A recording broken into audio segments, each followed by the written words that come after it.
ಕಥೆಯಿದೆ. ಬಜರಂಗಿ ತನ್ನ ಬ್ಲಾಗ್ನಲ್ಲಿ ಇಡೀ ಮಹಾದೇವನ ಭಕ್ತರನ್ನು ಪ್ರಚೋದಿಸುತ್ತಾ ನಾನು ಮಹಾಕಾಲ್ನ ದರ್ಶನಕ್ಕಾಗಿ ಉಜ್ಜಯಿನಿಗೆ ಹೋಗುತ್ತಿದ್ದೇನೆ ಎಂದು ಘೋಷಿಸಿದ. ಇದು 2021ರಿಂದ ಅವನ ವಾರ್ಷಿಕ ಸಂಪ್ರದಾಯವಾಗಿದೆ. ಈ ಬಾರಿ ಅವನು ಹಿಂದಿರುಗಿದಾಗ ಅವನ ಸ್ನೇಹಿತ ಶಂಕರ ಅವನನ್ನು ನೋಡಲು ಬಂದ. ಶಂಕರ ಆತಂಕದಿಂದ ಕೇಳಿದ, ಬಜರಂಗಿ, ಹಿಂದಿನ ಬಾರಿ ನಿನ್ನ ಯಾತ್ರೆಯ ಕಥೆ ಕೇಳಿ ನನ್ನ ಮನಸ್ಸಿನ ಮೇಲೆ ದೊಡ್ಡ ಪ್ರಭಾವ ಬಿತ್ತು. ಆದರೆ ಈ ಬಾರಿ ನೀನು ನಿಜವಾಗಿಯೂ ಆ ದುರ್ಗಮ ಸ್ಥಳಗಳಿಗೆ ಹೋಗಿ ಬಂದಿದ್ದೀಯಾ? ನಾನು ಕೇಳಿದ್ದು ಅಲ್ಲಿ ದೇವಲೋಕ ಮತ್ತು ಭೂಲೋಕದ ಮಧ್ಯೆ ಇರುವ ಶಕ್ತಿ ತುಂಬಿದೆ ಎಂದು.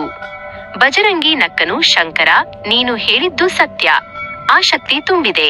ಉಜ್ಜಯಿನಿಯಲ್ಲಿ ಮಹಾಕಾಲ್ ಮಂದಿರಕ್ಕೆ ಪ್ರವೇಶಿಸಿದಾಗ ಆ ಶಾಂತ ವಾತಾವರಣ ನನ್ನ ಮನಸ್ಸಿಗೆ ಒಂದು ಹೊಸ ಆನಂದವನ್ನು ನೀಡಿತು. ಅಲ್ಲಿ ನಾನು ಅನುಭವಿಸಿದ ಅದ್ಭುತ ಆವೇಶವನ್ನು ವಿವರಿಸಲು ಪದಗಳಿಲ್ಲ. ಅಲ್ಲಿ ನಿನ್ನ ಅನುಭವ ಹೇಗಾಯಿತು ಎಂದು ಶಂಕರ ಕೇಳಿದ. ನಾನು ಸ್ಮಶಾನ ಘಾಟ್ಗೆ ಹೋಗಿದ್ದೆ. ಅಲ್ಲಿನ ಬೂದಿ ಎಂದಿಗೂ ಆರಿರುವುದಿಲ್ಲ. ಅಲ್ಲಿ ನಾನು ಭೂತಗಳೊಂದಿಗೆ ಸೇರಿ ಊಟ ಮಾಡಿದೆ. ಇದು ನಂಬಲು ಕಷ್ಟವಾಗಬಹುದು, ಆದರೆ ಅದು ನಿಜ. ಅಲ್ಲಿ ನಾವು ಸಂಪೂರ್ಣವಾಗಿ ದೇವಲೋಕದಲ್ಲಿ ಇರುವ ಅನುಭವ ಪಡೆದೆವು. ಅಲ್ಲಿ ಮಹಾಕಾಲ್ ಅಪ್ಪನ ತದ್ರೂಪವಾಗಿ ನಿಂತಿದ್ದಾರೆ ಎಂದು ಭಾವಿಸಿದೆ. ಶಂಕರ ಬಜರಂಗಿಯ ಮಾತು ಕೇಳಿ ಅವನ ಆಶ್ಚರ್ಯ ಮುಂದುವರೆದರೂ ಆತ ತನ್ನ ಸ್ನೇಹಿತನ ಕಣ್ಣುಗಳಲ್ಲಿ ಕಂಡ ಆನಂದ ಮತ್ತು ವಿಶ್ವಾಸವನ್ನು ನೋಡಿ ಸಂತೋಷಗೊಂಡನು.